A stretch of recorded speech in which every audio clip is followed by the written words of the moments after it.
3, 2, 1. Hello students, I'm Noah Arceneaux. I am your professor. I will be teaching JMS 200, Introduction to Contemporary Media, this semester.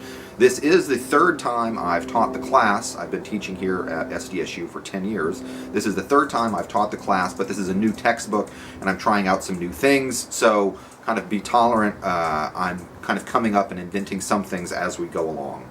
Now, the purpose of this class is to give you a good understanding of how the different media industries operate. There are many, many different types of media industries, and I think it's incorrect to refer to them simply as the media. I'll talk about newspapers, magazines, radio stations, video games, television, online, streaming, traditional, cable, cinema. So we'll talk about all of these things, including even mobile phones. Now, if you want to go into journalism, advertising, public relations, or media studies, these are four majors that we have in the School of Journalism and Media Studies. If you want to go into one of these, this is a required class. But even if you don't, even if you have no desire to ever work professionally in the media, I think this class is very important because you want to be educated, discerning, critical consumers of information. Not everything that is broadcast, not everything that is in print, not everything that a politician puts out as a tweet is necessarily true. So you need to understand how the media industries operate and how you can be a discerning and critical consumer of information. Anyway, that's what I really want you guys to learn. Here is the book. I'll show you the book. The book looks like this. All of the information is in the syllabus, of course, okay? And if you just want an electronic version, an ebook, and you don't want the actual print, there's a link where you could buy the electronic version. You also have to get a subscription to the New York Times, okay? This is today's paper, Monday, January 16th. I don't expect most of you to get the print. I think hardly any of you actually want the print newspaper, but when you pay for it, you get online access, okay? So you don't necessarily get the print, you'll just get online access. And if you have an EDU account, if you're a student, and I know you guys have EDU accounts, it is very, very, very inexpensive. Pardon the noise right now, there's some wind chimes blowing.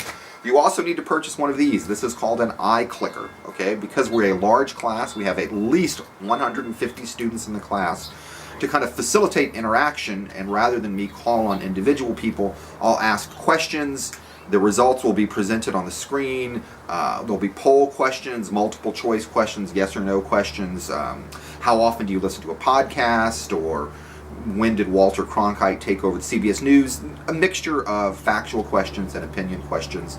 Now, if you don't want to purchase one of these, you can also use your smartphone, and I know every single one of you has a smartphone. You can pay for something called a Reef account. That is an app that you download. There's a 2-week trial period that's free. That allows you to participate in these polling questions without actually having to purchase an iClicker. Now, this is required, this type of interaction is required. There's a certain number of points associated with this activity. Look at the syllabus, it's all detailed there. But when you do come to class, bring your iClicker or bring your phone so that you can participate and you can get your points. Otherwise, it's a pretty traditional lecture class.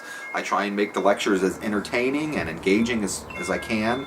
There are 3 exams. I will allow you to bring 1 page of notes, 1 page of handwritten notes into the exam. You can write on the front or the back. Last semester, a student said she didn't like making the notes because she said by the time she took the time to make her 1 page of handwritten notes, she had memorized all the material and she felt like she didn't need the notes during the exam. That is exactly why I want you to make the page of handwritten notes so you can learn this material.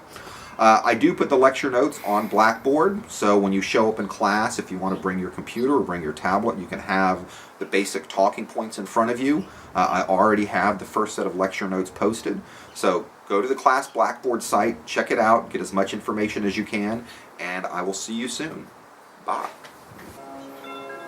Let me start over. Why are you laughing? Because everything just started like